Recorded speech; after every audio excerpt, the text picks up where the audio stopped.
والنجم إذا غوى يا أيها الذين آمنوا اتقوا الله حق تقاته ولا تموتن إلا وأنتم مسلمون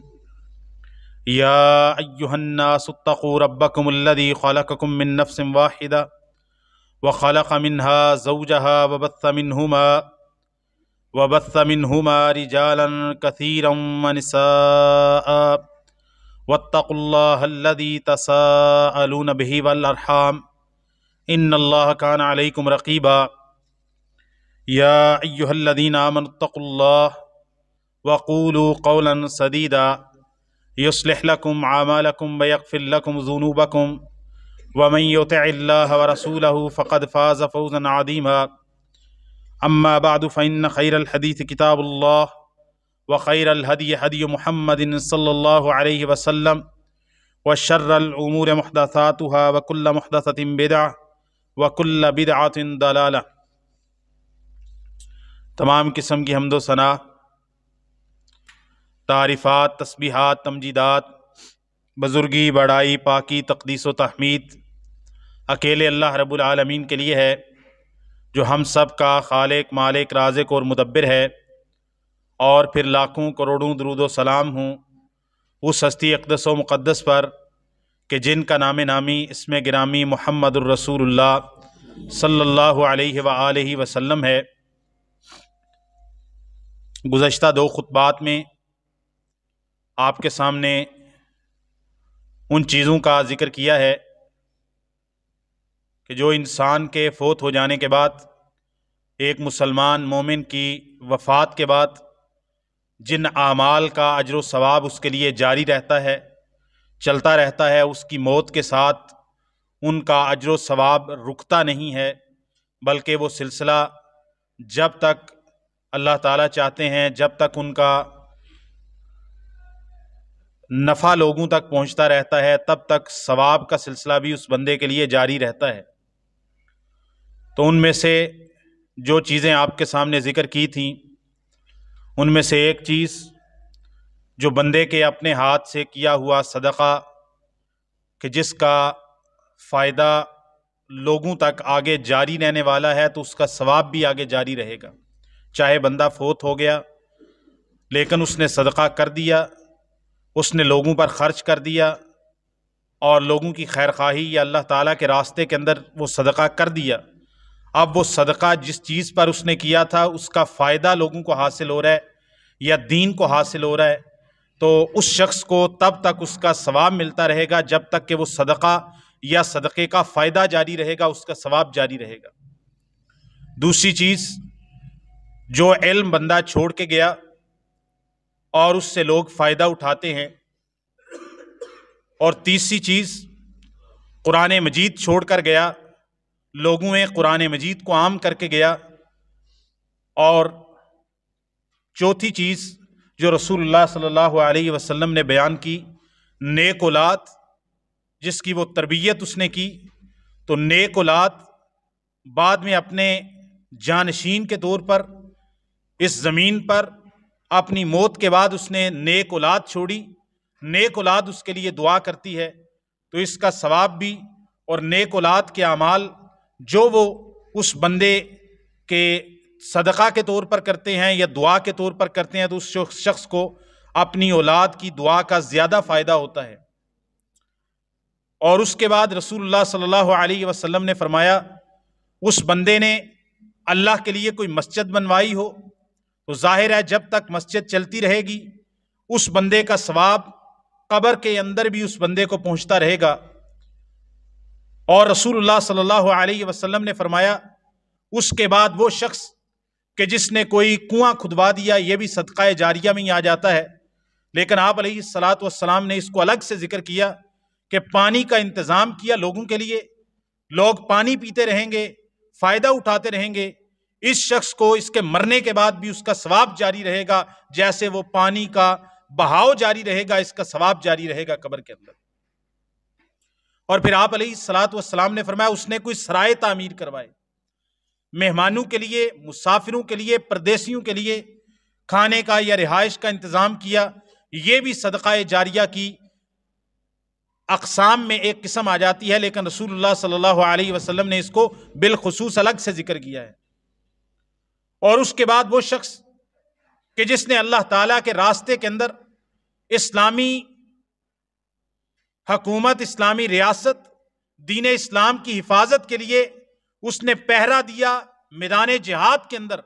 غزوہ کے اندر، میدان جہاد کے اندر ایک دن ایک رات کا پہرا دیا، رسول اللہ صلی اللہ علیہ وسلم نے فرمایا وہ شخص فوت ہو جائے، دنیا سے چلا جائے، اللہ تعالیٰ اس کا ثواب اور اجر اسی طرح جاری رکھتے ہیں۔ اور پھر آپ علیہ الصلوۃ والسلام نے فرمایا ایک اور حدیث کے اندر کہ جو جہاد کرنے والا غازی ہے، مجاہد ہے، شہید ہے، یہ دنیا سے چلا جاتا ہے، شہادت ہو جاتی ہے، لیکن اس کا اجر و ثواب اسی طرح جاری رہتا ہے جس طرح کہ یہ عمل دنیا کے اندر رہتے ہوئے کر رہا تھا۔ اس کے بعد وہ چیزیں آ جاتی ہیں کہ جو آج ہم آپ کے سامنے رکھیں گے کہ جو کوئی دوسرا فرد کسی فرد کی طرف سے کرتا ہے۔ ان میں سے ایک چیز دعا آپ کے سامنے رکھی تھی، اور دعا کے حوالے سے پہلے خطبے کے اندر اور جو گزشتہ سے پیوستہ خطبہ تھا اس میں دعا کے حوالے سے دلائل دیے تھے۔ کوئی مومن، کوئی مسلمان کسی مسلمان کے لیے دعا کرے تو اللہ تعالیٰ اس کی دعا کا فائدہ دوسرے مسلمان کو دیتے ہیں۔ اس کے بارے میں قرآن و سنت کے دلائل ہیں، چاہے وہ زندہ کے لیے دعا کرے، چاہے فوت شدگان کے لیے دعا کرے، فوت شدگان کو دعا کا اثر پہنچتا ہے، دعا کا فائدہ ہوتا ہے۔ دعا ایک سفارش ہے اللہ تعالیٰ کے سامنے، اللہ تعالیٰ ایک مومن کی سفارش کو دوسرے مومن کی حق میں قبول کرتے ہیں، چاہے وہ مومن جس کے حق میں آپ سفارش کر رہے ہیں چاہے وہ زندہ ہو، جیسے بیماروں کے لیے دعا کا کہا جاتا ہے، جس طرح دعا کا کہا جاتا ہے کہ میری فلاں پریشانی کے لیے دعا کر دیں، یا کسی کو جا کر کہتے ہیں، یا کوئی شخص دعا کرتا ہے یا اللہ اس کو بیٹا دے دے، یا اللہ اس کو اولاد دے دے، یا اللہ اس کو مال دے دے، یا اللہ اس کی پریشانی کو دور کر دے، تو جیسے زندہ کے لیے دعا کی جائے، اللہ تعالیٰ دعا کو قبول کر کے اس مومن کی سفارش کو دوسرے مومن کے حق میں قبول کر کے اللہ تعالیٰ زندہ مومن کو فائدہ دیتے ہیں۔ اسی طرح اگر کوئی شخص فوت ہو گیا، وہ مومن تھا، مسلمان تھا، اور اس زندہ کوئی بھی شخص، کوئی بھی مسلمان، کوئی بھی مومن اس کے لیے دعا کرتا ہے تو اللہ تعالیٰ اس کا فائدہ دیتے ہیں۔ جس طرح ہم نماز جنازہ پڑھتے ہیں، نماز جنازہ کے بعد پھر قبر کی تدفین کے موقع کے اوپر دعا کرتے ہیں، تو یہ بھی سفارش کا طریقہ ہے جو رسول اللہ صلی اللہ علیہ وسلم نے ہمیں سکھایا ہے۔ ہاں، دعا کوئی بھی شخص کسی کے لیے کرے تو اس کا فائدہ ہے، لیکن اگر اولاد دعا کرے تو رسول اللہ صلی اللہ علیہ وسلم نے اس کو خاص طور پر ذکر کیا۔ او ولد صالح یدعو لہ، اولاد کی دعا، اولاد جو نیک اولاد ہے وہ دعا کرے تو اللہ تعالیٰ اس کا فائدہ دیتے ہیں۔ اس کو بالخصوص ذکر کرنے کا مقصد یہ تھا کہ جو اولاد کی دعا ہے، چونکہ وہ دل سے اس طرح نکلے گی، اس میں اخلاص زیادہ ہوگا، اس میں تڑپ زیادہ ہوگی، اس میں اصرار زیادہ ہوگا، اس میں جذبہ زیادہ ہوگا، اس میں للہیت زیادہ ہوگی، اس میں خشوع و خضوع زیادہ ہوگا، اس میں زیادہ بندہ اللہ تعالیٰ سے للہیت کے ساتھ، خشوع و خضوع کے ساتھ، اللہ تعالیٰ کے ساتھ چپک کے سوال کرے گا۔ تو ظاہر ہے اولاد جب دعا کرے گی اپنی اولاد کے لیے، جو اس کے اندر اخلاص ہو سکتا ہے، عام طور پہ جو دوسرا شخص کرے گا اس کے دل کے اندر وہ درد نہیں ہو سکتا، کیونکہ اس کا قریبی رشتہ نہیں ہے۔ لیکن ایک مسلمان کی دعا دوسرے مسلمان کے حق میں قبول ہوتی ہے، لیکن اولاد کی دعا وہ زیادہ قبول ہوتی ہے، کیونکہ اولاد عام طور پہ جب دعا کرتی ہے یا کوئی بھی شخص کسی اپنے کے لیے دعا کرتا ہے تو یہ ایک انسانی فطرت ہے کہ جب اس کا اپنا قریبی ہوتا ہے، نماز جنازہ پڑھنے کے لیے مسلمان جاتے ہیں، کسی بھی مسلمان کا نماز جنازہ پڑھتے ہیں، اخلاص کے ساتھ پڑھتے ہیں، توجہ کے ساتھ پڑھتے ہیں، اور لیکن اگر اپنا کوئی فوت ہوا ہو، کوئی اپنا کسی کا والد ہو، کسی کا دادا ہو، کسی کا بھائی ہو، کسی کا عزیز رشتہ دار ہو، تو اس کی تڑپ بڑھ جاتی ہے۔ تو اس لیے رسول اللہ صلی اللہ علیہ وسلم نے اولاد کی دعا کا بالخصوص ذکر کیا ہے۔ اس کے بعد ہے صدقہ۔ ایک تو صدقہ جو پہلے ذکر کیا وہ اور صدقہ ہے، وہ بندہ اپنے ہاتھ سے کر کے گیا ہے، اس نے اپنے ہاتھ سے نل لگوایا، اس نے اپنے ہاتھ سے واٹر فلٹر پلانٹ لگایا، اس نے اپنے ہاتھ سے مسجد بنوائی ہے، اس نے اپنے ہاتھ سے فقراء مساکین پر خرچ کیا ہے، اس نے اپنے ہاتھ سے کوئی لوگوں کی سہولت کے لیے کوئی رفاع عامہ کا کام کیا ہے۔ اب صدقے کی باری آ گئی ہے جو اس کی اولاد اس کے لیے صدقہ کرے، جو اس کی اولاد یا اس کے قریبی رشتہ دار سجدہ کریں، اس کے لیے صدقہ کریں۔ اس کے بارے میں رسول اللہ صلی اللہ علیہ وسلم کے پاس یہ حدیث میں نے آپ کے سامنے رکھی تھی، سعد ابن عبادہ رضی اللہ تعالیٰ عنہ، صحیح بخاری وغیرہ کے اندر حدیث موجود ہے، انہوں نے کہا کہ یا رسول اللہ میری ماں فوت ہو گئی ہے اور اس کو کلام کرنے اور بات کرنے کی بھی مہلت نہیں ملی، اگر وہ بات کرتی تصدقت تو مجھے امید ہے وہ صدقہ کرنے کا کہتی، اگر اس کو اپنی وفات سے پہلے کلام کرنے کی اللہ تعالیٰ مہلت دیتے تو وہ صدقہ کرتی۔ یا رسول اللہ افا اتصدق عنہا، کیا میں اس کی طرف سے اپنی ماں جو کہ فوت ہو گئی ہے، میں اس کا بیٹا اس کی طرف سے صدقہ کروں؟ آپ علیہ الصلوۃ والسلام نے فرمایا تو اس کی طرف سے صدقہ کر، اللہ تعالیٰ تیری ماں کو اس کا ثواب پہنچا دے۔ تو اولاد اپنے فوت شدگان والدین کے لیے، والدہ کے لیے، والد کے لیے، دادا کے لیے، دادی کے لیے، نانا کے لیے، نانی کے لیے، جو اولاد کے اندر آتے ہیں یعنی جو والدین کے اندر آتے ہیں اوپر تک، ان کے لیے صدقہ کریں تو اس کا ثواب ملتا ہے۔ یہ سب سے بہترین چیز ہے دعا کے بعد۔ دعا کے بعد، دعا تو صدقے سے بھی زیادہ قیمتی چیز ہے نا۔ صدقہ تو آپ نے کر دیا، صدقہ بندے نے کیا، اب اس کو کتنا ثواب دینا ہے وہ اللہ تعالیٰ کی مرضی پر ہے۔ لیکن ایک شخص اللہ تعالیٰ سے دعا کرتا ہے، یا اللہ میرے ماں کو معاف کر دے، یا اللہ میرے والد کو معاف کر دے، یا اللہ میرے دادا کو معاف کر دے، یا اللہ یہ میرا بھائی فوت ہو گیا تھا اس کو معاف کر دے، یا اللہ یہ میرا بیٹا فوت ہو گیا تھا، بیٹی فوت ہو گئی تھی اس کو معاف کر دے۔ تو جو دعا ہے، دعا سے تو بڑا کوئی تحفہ یہ نہیں ہے نا میت کے لیے۔ میت کے لیے سب سے بڑا تحفہ دعا ہے، سب سے بڑا ایصال ثواب کا ذریعہ دعا ہے۔ دعا کے بعد صرف اور صرف اعزاء و قارب اور خاص طور پہ اولاد صدقہ کر سکتی ہے۔ کوئی عام مسلمان کسی مسلمان کے لیے صدقہ کرے گا تو اس کی کوئی دلیل قرآن و سنت کے اندر موجود نہیں کہ میں اٹھوں اور میں اپنے گلی محلے کے کسی دوست جو کہ ہمارا عزیز رشتہ دار نہیں ہے فوت ہو گیا تو میں کہوں کہ میں اس کی طرف سے 1000 روپیہ مسجد میں دیتا ہوں۔ تو ایسا صدقہ جو اجنبی مسلمان دوسرے اجنبی مسلمان کے لیے کرے، اس کی کوئی دلیل قرآن میں، سنت میں اور تعامل صحابہ اور سلف صالحین کے اندر موجود ہی نہیں۔ صدقہ دعا کوئی مسلمان بھی کرے گا اللہ تعالیٰ قبول کرے گا، لیکن صدقہ کے بارے میں اولاد یا اعزاء و قارب رشتہ دار کریں گے تو وہ صدقے کی دلیل قرآن و سنت میں موجود ہے۔ کسی اجنبی مسلمان کا کسی اجنبی مسلمان کی طرف سے صدقہ کرنا، اس کی دلیل قرآن و سنت میں موجود نہیں ہے۔ اس کے بعد آگے دو چیزیں رہ جاتی ہیں جو فوت شدگان کی طرف سے زندہ افراد کریں تو فوت شدگان کو عبادات میں ثواب ملتا ہے۔ ایک چیز حج ہے اور دوسرا چیز روزہ ہے۔ حج فرضی حج، نظر کا حج، منت مانی ہو حج کرنے کی، یا حج فرض ہو چکا ہو، مال موجود ہو، استطاعت ہو، لیکن بندہ حج کرنے کا ارادہ بھی رکھتا تھا اور حج پہ نہیں جا سکا، فوت ہو گیا، تو اس کی اولاد یا اس کے اعزاء و قارب اس کی طرف سے حج بدل کریں گے تو اللہ تعالیٰ اس بندے کے حق میں اس کو فریضے کو قبول کر لے گا۔ دوسری چیز روزہ ہے۔ دوسری چیز روزہ،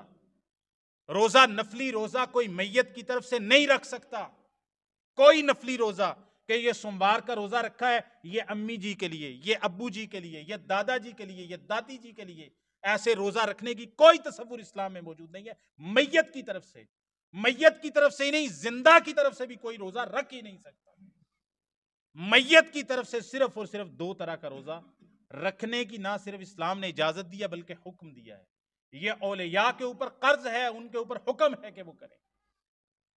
صحیح بخاری کے اندر حدیث آتی ہے، سنن نبی داود کے اندر بھی موجود ہے، آپ علیہ الصلوۃ والسلام نے فرمایا من مات وعلیہ صیام صام عنہ ولیہ، جو شخص فوت ہو جائے اور اس کے ذمے روزے ہوں،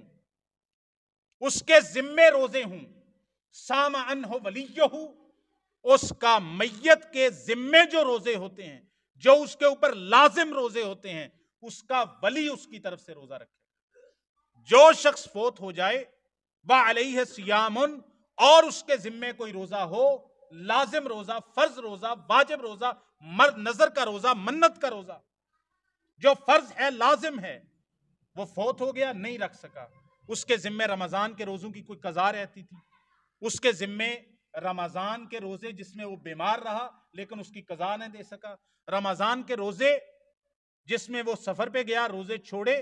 اور اس کے گھر والوں کو پتا تھا قضا ابھی تک نہیں دی، فوت ہو گیا۔ خواتین ہیں ان کے فطری طور پر کچھ روزے رہ جاتے ہیں، ان بچوں کو خاموش کروائیں، ان بچوں کو خاموش کروا دیں، بٹھا دیں، جس کے ساتھ آئے ہیں وہ اپنے ساتھ بٹھائیں ان کو۔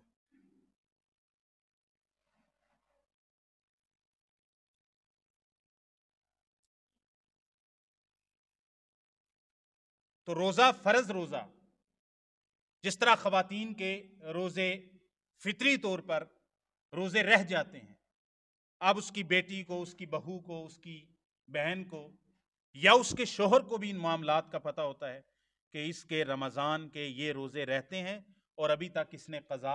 نہیں دی ان روزوں کی، اور وہ عورت فوت ہو جاتی ہے تو اس کے اولیاء کو اگر علم میں ہے تو ان کے ذمہ لازم ہے کہ وہ اس کے وہ روزے پورے کریں گے، رکھ کے، پیسے دے کے نہیں، فدیہ دے کے نہیں، بلکہ روزے رکھیں گے۔ اس کا بیٹا رکھے گا، اس کی بیٹی رکھے گی، جو اولیاء ورثاء کے اندر آتے ہیں، اس کا شوہر رکھے گا اگر عورت کی بات ہے۔ تو رسول اللہ صلی اللہ علیہ وسلم نے فرمایا جو شخص فوت ہو گیا وعلیہ صیام، اور اس کے ذمے روزے ہیں، صام عنہ ولیہ، تو اس کی طرف سے وہ روزے اس کا ولی رکھے گا، اس کا ولی رکھے گا۔ یہ بہت اہم مسئلہ ہے۔ میت کی طرف سے کون سا روزہ رکھ سکتے ہیں؟ رمضان کا روزہ، یہ بھی ذمے ہوتا ہے کیونکہ اللہ تعالیٰ نے ہر مسلمان کے اوپر یہ روزے فرض کیے ہیں، جو عاقل و بالغ ہو، مرد ہو عورت ہو۔ تو جو شخص فوت ہو گیا، اب اس کی مثال یہ لے لیجئے، رمضان آیا، ایک شخص بیمار تھا، صاحب فراش تھا، بستر کے اوپر تھا، 1 روزہ، 2 روزے، 4 روزے، 10 روزے گزر گئے اور وہ بیماری کی حالت میں پڑا رہا، 15 روزے گزر گئے اور وہ 15ویں روزے فوت ہو گیا۔ 15 روزے اس نے اپنی زندگی کے اندر پائے ہیں، لیکن بیماری کی وجہ سے وہ روزے رکھ نہیں سکا، اور بیماری سے صحت یاب ہوا نہیں کہ ان روزوں کی بعد میں قضا دے سکے، بعد میں رکھ سکے روزے۔ 15ویں روزے وہ فوت ہو گیا۔ اب اولیاء کو، ورثاء کو، گھر والوں کو پتا ہے کہ یہ شخص 15ویں روزے فوت ہوا ہے، اور مریض کو اللہ تعالیٰ نے روزے کی رخصت دی ہے کہ حالت بیماری کے اندر روزہ چھوڑ دے اور اس کے بعد اس کی گنتی کو پورا کر لے۔ اب یہ شخص گنتی کو پورا کر نہیں سکا تو رسول اللہ صلی اللہ علیہ وسلم نے فرمایا اس کے ذمے، میں مثال دے رہا ہوں، 15 روزے یہ رمضان کے جو رہ گئے، گھر والوں کو پتہ ہے، اب اس روزے کا کیا کیا جائے گا؟ فدیہ نہیں۔ لوگ ہر کام میں، یہ پہلے بھی میں نے مسئلہ، ہر سال میں روزوں کے اندر بھی یہ ویسے مسئلہ بیان کرتا ہوں، اور پچھلے 8 سال سے مسلسل بیان کرتا آ رہا ہوں۔ اب پتہ نہیں آپ میں سے کس نے یاد رکھا ہے اور کس نے یاد نہیں رکھا، میں نے کم از کم 8-9 دفعہ یہ مسئلہ یہاں پر بیان کیا ہر رمضان کے سے پہلے۔ تو ہم لوگ کیا کرتے ہیں عام طور پہ، جو مسئلہ مارکیٹ کے اندر چلتا ہے، فدیہ دے دو، ایک روزے دا فدیہ کنا ہے، کہندا ہے ایک مسکین دا کھانا جی، تو جا کے پیسے دے دیتے ہیں۔ میت کی طرف سے اس کے فرضی روزوں کے فدیہ دینے کا کوئی تصور ہمیں قرآن و سنت سے نہیں ملتا۔ قرآن مجید کے اندر ہے جو بیمار ہوگا، جب صحت یاب ہوگا تو روزہ رکھے گا، مسافر ہے بعد میں قضا دے گا، اور اگر وہ فوت ہو جاتا ہے اور رمضان کے روزے ہیں، سام عنہ ولیہ، نبی پاک کہتے ہیں ولی روزے رکھے گا، روزے رکھے گا، تو اس کے اولیاء روزے رکھیں۔ یہ آپ کا حق ہے، یہ ہمارے اور آپ کے اوپر فرض ہے۔ میت کا مال لے لیتے ہیں، وراثت لے لیتے ہیں، گھر لے لیتے ہیں، بینک بیلنس لے لیتے ہیں، گاڑی لے لیتے ہیں، اس کی بنائی ہوئی ساری پراپرٹی کو لے لیتے ہیں، اس کے ساتھ رشتہ داریاں جتا لیتے ہیں، لیکن اس کی حیثیت اور سٹیٹس لے لیتے ہیں بچے بعد کے اندر، اپنے والد کا، اپنے بھائی کا، اور بیوی اپنے شوہر کا، اور یہ سارے معاملات لوگ ایک دوسرے سے لے لیتے ہیں، لیکن جو اس کا دینی معاملہ ہے، اللہ تعالیٰ کا قرض ہے اس کے اوپر کہ اس کے ذمہ روزے رہتے تھے، وہ روزے بھی اولیاء کو رکھنے چاہیے، چاہے کوئی ایک بیٹا رکھ لے، چاہے زیادہ روزے ہیں، 2 10 ہیں، 20 ہیں، تو 2 4 آپس میں بانٹ کے اس کے سارے بچے رکھ لیں، تو یہ بھی صحیح ہے۔ دوسرا روزہ نظر کا روزہ، منت کا روزہ، کہ ایک شخص نے کوئی نظر مانی تھی کہ یا اللہ اگر میرا یہ کام ہو گیا تو یا اللہ میں 5 روزے رکھوں گا، رکھوں گی، 10 روزے رکھوں گا، رکھوں گی، 3 روزے رکھوں گا، رکھوں گی، 10 روزے رکھوں گا، 1 مہینے کے روزے رکھوں گا، اس نے روزے رکھنے کی نظر مانی تھی، اور گھر میں سے کسی کو اس بات کا پتہ ہے، اگر پتہ نہیں ہے تو پھر تو یہ اللہ تعالیٰ کے علم میں ہے، اور وہ فوت ہو گیا، اللہ تعالیٰ اس شخص کو معاف کرنے کے اوپر قادر ہے، کہ چونکہ وہ شخص روزے رکھنا چاہتا تھا نظر کے، لیکن اس کو زندگی نے مہلت نہیں دی اور وہ فوت ہو گیا، اب اللہ تعالیٰ اس بات پہ قادر ہے، اللہ تعالیٰ اس کو معاف کر دے۔ لیکن اگر اولیاء ورثاء کو پتہ ہے، بیٹی کو پتہ ہے، بیٹے کو پتہ ہے، بیوی کو پتہ ہے، اور عورت کے شوہر کو پتہ ہے کہ اس نے نظر مانی تھی روزے رکھنے کی لیکن اس نے روزے نہیں رکھے، یا وہ مرتے وقت اگر اس کو مسئلے کا پتہ ہو تو وہ وصیت کر جائے کہ میرے 10 روزے میں نے نظر مانی تھی، رکھ نہیں سکا، تو لہٰذا میں دنیا سے جا رہا ہوں، تو میرے بعد یہ روزے رکھ لینا، تو اس کے اولیاء وہ نظر کے روزے اس میت کی طرف سے رکھیں۔ تیسری چیز،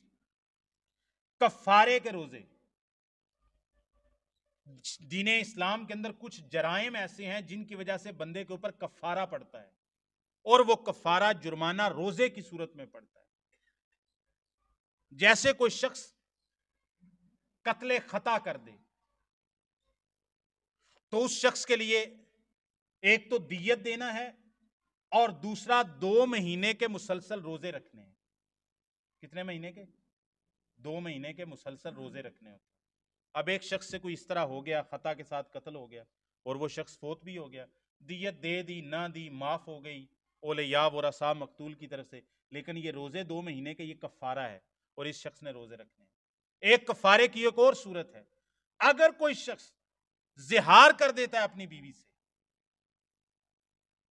اور زہار کا یہ معنی ہے، زمانہ جاہلیت کے اندر یہ چلتا تھا کہ کوئی شخص اپنی بیوی کو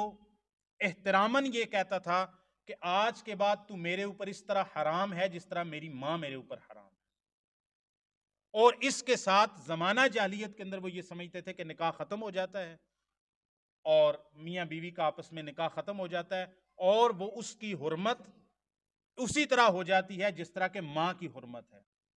اللہ تعالیٰ نے اس کو بہت بڑا جھوٹ، اور اللہ تعالیٰ نے فرمایا یہ بڑی غلیظ بات ہے جو تم کرتے ہو۔ مائیں وہ ہیں جنہوں نے تمہیں جنم دیا ہے،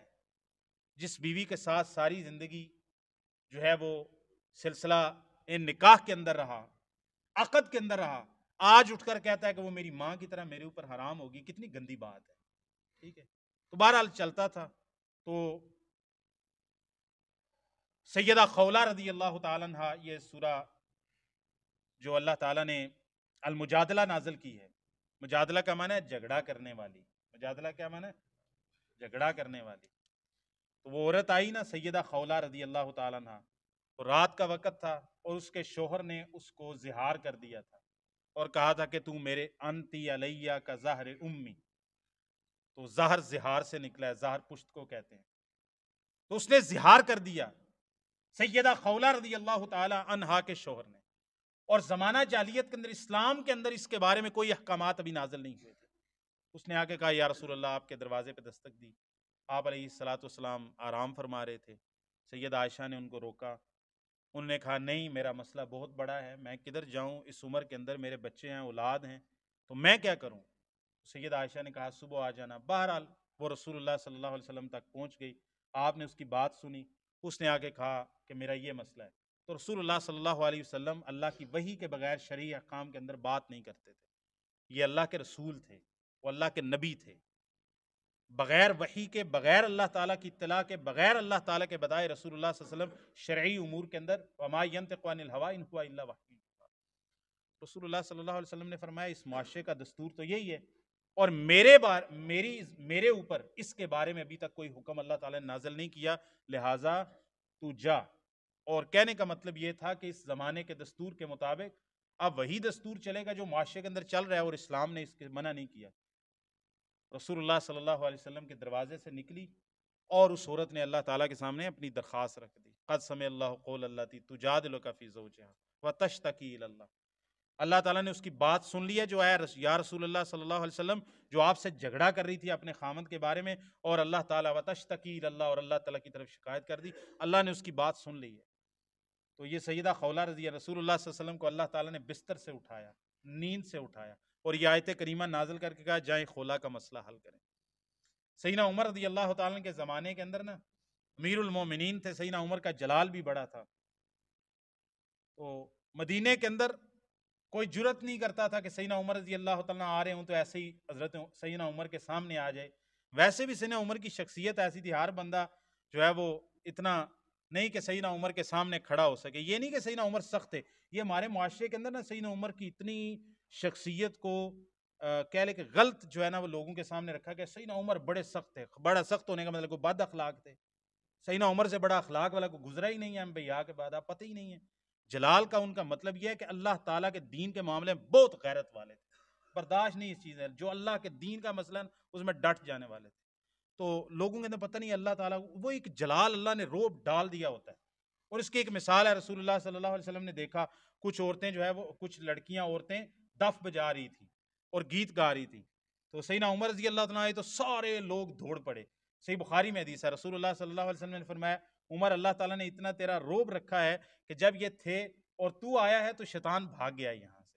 اور یہ رسول اللہ صلی اللہ علیہ وسلم نے فرمایا کہ صحیح بخاری کی حدیث ہے، ایک راستے سے تو جا رہا اور ایک راستے سے شیطان آ رہا ہو سامنے سے، تو شیطان اپنا راستہ تبدیل کر لیتا ہے. تو یہ سیدہ خولہ رضی اللہ تعالیٰ عنہ راستے کے اندر روک لیا، سیدنا عمر رضی اللہ کو روک لیا کرتی تھی. تو اس وقت بڑھیا ہو چکی تھی، بہت بوڑھی. تو سیدنا عمر رضی اللہ، لوگ وہ ساتھ جو دربان ہوتے ہیں ساتھی کہتے ہیں بڑھیا ہٹ جا، امیر المومنین کی سواری آ رہی ہے. سیدنا عمر رضی اللہ تعالیٰ نیچے اتر کے کہتے ہیں اوے رک جاؤ، یہ تو وہ عورت ہے جس کی خاطر اللہ تعالیٰ نے اپنے پیغمبر کو آرام کرتے ہوئے بستر سے اٹھا لیا تھا، عمر اس کی خاطر سواری سے کیوں نہیں اٹھی؟ یہ وہ عورت ہے. تو اس کا کفارہ اسلام نے کیا بتایا؟ اگر کوئی یہ جرم کر دے کہ بیوی کو ماں کی طرح کہہ دے، اس سے ایک تو شرعی حکم یہ ہے کہ نکاح ختم نہیں ہوتا، لیکن یہ جرم اتنا بڑا ہے، کفارہ یہ ہے کہ ایک غلام آزاد کرے. ایک غلام آزاد نہیں کر سکتا تو 2 مہینے کے لگاتار روزے رکھے. اگر یہ بھی نہیں کر سکتا تو پھر 60 مسکینوں کو کھانا کھلائے. نکاح ختم نہیں ہوتا لیکن کفارہ دینا پڑے گا. اب اس طرح کا کوئی کفارہ کسی کا رہتا ہے، 2 مہینے کے روزے اس نے کہا تھا میں رکھوں گا اور وہ نہیں رکھ سکا، تو پھر اس کے اولیاء اس کی طرف سے روزے رکھیں گے، اور اگر وہ بھی کہتے ہیں ہم 2 مہینے کے روزے نہیں رکھ سکتے تو پھر وہ 60 مسکینوں کو کھانا کھلائیں گے. اسی طرح اگر کسی شخص نے کوئی قسم اٹھائی ہو کہ یہ کام کروں گا یا نہیں کروں گا، لیکن وہ اپنی قسم کو پورا نہیں کر سکا، تو اس کا کفارہ کیا ہوتا ہے؟ ایک غلام آزاد کرنا، یا 10 مسکینوں کو کپڑے دینا، یا 10 مسکینوں کو کھانا کھلانا. ان تینوں میں اختیار ہے، جو مرضی کر لے اگر قسم پوری نہیں کر سکا. لیکن اگر تینوں نہیں کر سکتا، استطاعت ہی نہیں ہے مالی اعتبار سے، تو پھر 3 روزے ایک قسم کے کفارے کے طور پر رکھنے ہوتے ہیں. اب ایسا کوئی قسم اٹھائی تھی پورا نہیں کر سکا تھا، اس کے اولیاء ورثاء کو پتہ ہے، تو یہ قسم کے کفارے کے کم از کم ان کو 10 مسکینوں کو کھانا، یا 10 مسکینوں کو اگر وہ جو ہے وہ کپڑے نہیں دے سکتے تو پھر وہ کیا کریں گے؟ اس کے لیے 3 روزے رکھ دیں گے. یہ میں نے مثال بیان کی کس کی؟ روزے رکھنے کی. میت کی طرف سے دوبارہ سن لے خلاصہ مسئلے کا. میت کے فرضی روزے، نظر کے روزے، کفارے کے روزے جو وہ چھوڑ کر فوت ہو جائے تو اس کے روزے میت کی طرف سے اس کے اولیاء ورثاء رکھیں گے. یہ صحیح بخاری میں رسول اللہ صلی اللہ علیہ وسلم نے حکم دیا. اب یہ ایک کام ایسا ہو گیا صدقے کے بعد کہ جو میت کے مرنے کے بعد. اب نفلی روزے کی بات آ جاتی ہے، تو میں نے پہلے ذکر کیا، دوبارہ بتا دیتا ہوں، میت کی طرف سے کسی بھی طرح کا نفلی روزہ نہیں رکھا جا سکتا، نہ سوموار کا، نہ جمعرات کا، نہ ویسے نفلی روزہ نہیں رکھا جا سکتا. ایک تیسری چیز عبادات کے اندر، اور وہ ہے میت کی طرف سے حج کرنا. اور اس کی جو قرآن و سنت میں ہمارے سامنے دلیل آتی ہے، وہ دلیل یہ ہے کہ ایک عورت آئی رسول اللہ صلی اللہ علیہ وسلم کے پاس. اس کے علاوہ ایک اور حدیث آتی ہے، اس میں ایک شخص آیا، اس نے اپنی بہن کا ذکر کیا اور ایک نے اپنی ماں کا ذکر کیا. دونوں حدیثیں صحیح بخاری صحیح مسلم کے اندر موجود ہیں. اس نے کہا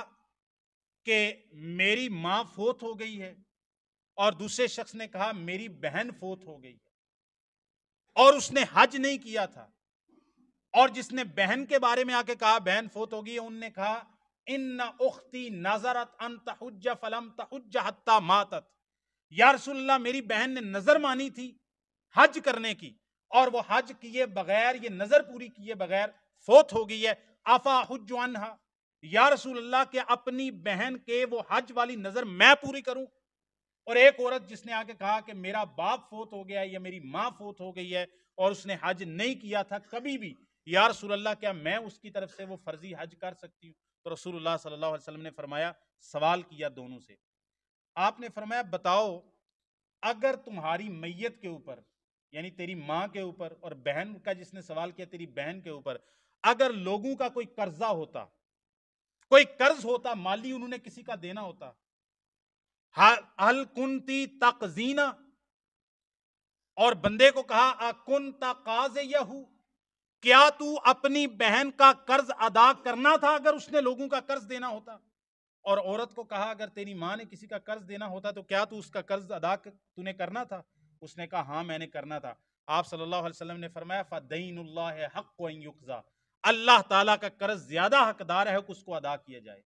جب اپنے فوت شدگان کے لوگوں کے قرض ادا کرتے ہو تو اللہ تعالیٰ کا قرض ہے. اگر حج کسی شخص پہ فرض ہو چکا، مال بھی تھا، ارادہ بھی تھا، نہیں کر سکا، اس کی اولاد اس کی طرف سے حج بدل کریں گے، یا پھر کسی کو پیسے دے کے حج بدل کروائیں گے اولاد کی طرف سے. اور اسی طرح کسی نے نظر مانی تھی. اور عمرے کے بارے میں اختلاف ہے بہرحال کہ میت کی طرف سے عمرہ مستقل طور پر ہو سکتا ہے یا نہیں ہو سکتا. اکثر علماء یہ کہتے ہیں جب حج کی دلیل آ گئی, حج جو ہے وہ اس کو کہتے ہیں حج اکبر, اور عمرے کو کیا کہتے ہیں, حج اصغر. حج اصغر دی بھی تسی لطیفہ سنے ہیں نہیں سنیا؟ جمعے والے دیہڑے جڑا حج آ جائے نا, جمعے والے دیہڑے پاکستان دی مارکیٹ چ کی آدھے نے کہیں اس واری حج اکبر ہویا ہے, حج اکبر ہویا ہے. اے آدم علیہ السلام تو لے کے حج اکبر ہی ہو رہا ہے, ہر سال حج اکبر ہوتا ہے. حج اکبر کس کو کہتے ہیں؟ یوم الحج الاکبر کہتے ہیں, 9 ذوالحجہ عرفات والے دن کو حج اکبر کہتے ہیں. وہ ہر سال حج اکبر ہوتا ہے. یہ نہیں کہ جمعے کے دن اگر عرفات کا مہینہ حج کا خطبے کا دن آج تو وہ حج اکبر, ہر سال حج اکبر ہوتا ہے. تو حج جس کو ہم حج کہتے ہیں اس کو شریعت کے اندر کہتے ہیں حج اکبر, اور عمرے کو کیا کہتے ہیں, حج اصغر. تو علماء کہتے ہیں جب حج کی دلیل موجود ہے تو عمرہ بھی اس کے تابع آ جاتا ہے. تو عمرے کا نظر کا عمرہ تھا, یہ فرض عمرہ تھا, کسی نے کوئی نظر وغیرہ مانی تھی, اس میں تو اختلاف ہی نہیں ہے, وہ پورا کرنا پڑے گا. ہاں نفلی حج یا عمرہ کیا جا سکتا ہے. اس کے بارے میں محتاط رائے یہ ہے کہ نفلی حج اور عمرہ میت کی طرف سے کرنے سے احتراز کیا جائے, کیونکہ رسول اللہ صلی اللہ علیہ وسلم اور صحابہ کرام سے میت کی طرف سے صرف نفلی عمرہ کرنا ثابت نہیں ہے. ہاں ایک شخص آیا شبرما, اس نے کہا لبیک عن شبرما, حجۃ الوداع میں آپ صلی اللہ علیہ وسلم تلبیہ کہہ رہے تھے, اس نے کہا لبیک عن شبرما. ایک بندہ اس نے کہا میں شبرما کی طرف سے تلبیہ کہتا ہوں. آپ نے فرمایا من شبرما, اور بندے یہ شبرما کون ہے؟ اس نے کہا اخی او قریب لی, یہ میرا کوئی قریبی رشتہ دار ہے یا بھائی ہے. رسول اللہ صلی اللہ علیہ وسلم نے فرمایا احججت عن نفسک, کیا تو نے اپنا فرضی حج کر لیا پہلے؟ شبرما کی طرف سے بھائی کی طرف سے کرنے آ گیا. اس نے کہا یا رسول اللہ میں نے اپنا حج ابھی تک فرضی نہیں کیا. تو آپ صلی اللہ علیہ وسلم نے فرمایا حج عن نفسک, پہلے اس سال اپنی طرف سے حج کر, ثم حج عن شبرما, پھر شبرما کی طرف سے آئندہ حج کرنا. تو حج بدل کا یہ ایک مسئلہ یہ بھی موجود ہے کہ چاہے زندہ کی طرف سے بھی حج بدل ہو سکتا ہے. ایک شخص جو مالدار ہے اور اس کے پاس حیثیت موجود ہے لیکن اتنا بوڑھا ہو گیا سفر نہیں کر سکتا, میڈیکلی طور پر استطاعت نہیں رکھتا, سفر سے معذور ہے لیکن مالی استطاعت موجود ہے. اب وہ شخص پیسے دے کے کسی دوسرے شخص سے اعزاء و اقارب کو سے کروائے یا کسی دوسرے فرد کو پیسے دے, اس پر خرچ کرے, زیادہ راہ دے, اور کوئی شخص اس کی طرف سے حج کر کے آئے. حج بدل کے لیے قاعدہ یہ ہے کہ چاہے میت کی طرف سے حج بدل کیا جائے یا زندہ کی طرف سے, قاعدہ یہ ہے جو بھی حج بدل کرے گا اس نے پہلے اپنا فرضی حج کر لیا ہو. ایسے بندے کو آپ حج بدل کروائیں گے جس نے پہلے اپنا حج کر لیا ہو. جس کا پہلا حج ہو تو اس سے وہ حج بدل نہیں, پہلا حج اس کا اپنا ہوگا, آئندہ وہ حج بدل کر سکتا ہے. یہ وہ امور ہیں. اور ایک چیز قرض رہ گئی, وہ آپ سب جانتے ہیں, میت کی طرف سے کوئی بھی مسلمان اس کا قرض ادا کر دے تو یہ اسلام کے اندر یہ بھی اس کو میت کی طرف سے فائدہ ہو جاتا ہے. نبی پاک صلی اللہ علیہ وسلم جنازہ پڑھانے کے لیے آئے اور آپ صلی اللہ علیہ وسلم نے فرمایا اس نے کوئی قرض چھوڑا ہے؟ انہوں نے کہا ہاں یا رسول اللہ یہ مقروض فوت ہوا ہے. آپ نے فرمایا اس نے قرض کے لیے کوئی رقم چھوڑی ہے پیچھے وراثت میں؟ کہا نہیں. آپ نے فرمایا صلو علی صاحبکم, میں مقروض کی نماز جنازہ نہیں پڑھاتا, جو پیچھے ترکہ نہیں چھوڑ کے گیا ادائیگی کے لیے, لہٰذا تم اس کی نماز جنازہ پڑھ لو. تو ایک ابو قتادہ رضی اللہ عنہ صحابی آگے آئے, وہ اس بندے کے رشتہ دار بھی نہیں تھے اس صحابی کے. انہوں نے کہا یا رسول اللہ علیہ دینہ, ان کا قرض میرے ذمہ ہے, آپ نماز جنازہ پڑھائیں. نبی پاک صلی اللہ علیہ وسلم نماز جنازہ پڑھائی, ابو قتادہ کو تاکید کی, اور نبی پاک جب بھی ملتے اس کو کہتے ابو قتادہ وہ قرض ادا کر دی ہے. جب بھی ملتے ابو قتادہ وہ قرض ادا کر دی ہے. آخری دفعہ ملے تو انہوں نے کہا یا رسول اللہ آخری قسط آج رہ گئی تھی وہ ادا کر کے آیا ہوں. تو لہٰذا مقروض شخص کا قرضہ اعزاء و اقارب نے تو ادا کرنا ہے, اولاد کی ذمہ داری ہے, وراثت کے مالک آپ بنتے ہیں, اور اگر مقروض مر جائے آپ کے اعزاء و اقارب میں سے کوئی تو وہ بھی آپ کی ذمہ داری ہے, آپ نے ادا کرنا ہے. اگر وہ ادا نہیں کرتے تو کوئی بھی مسلمان کسی مسلمان فوت شدگان کا قرضہ ادا کر دے جیسے ابو قتادہ رضی اللہ تعالی نے دیا تھا. یہ وہ امور میں نے آپ کے سامنے تقریباً 10-12 امور بن گئے ہیں 3 خطبات کے اندر, یہ میت کے فوت ہونے کے بعد اس کو فائدہ دیتے ہیں. باقی جتنی بھی چیزیں کی جاتی ہیں صالح ثواب کے لیے, ان کا اسلام کے ساتھ کوئی تعلق نہیں ہے, دین کے ساتھ کوئی تعلق نہیں, رسول اللہ کے ساتھ کوئی تعلق نہیں, بناوٹی چیزیں ہیں, بدعات ہیں, خرافات ہیں. اللہ تعالی ہمیں اس سے محفوظ رکھے. والنجم إذا غوى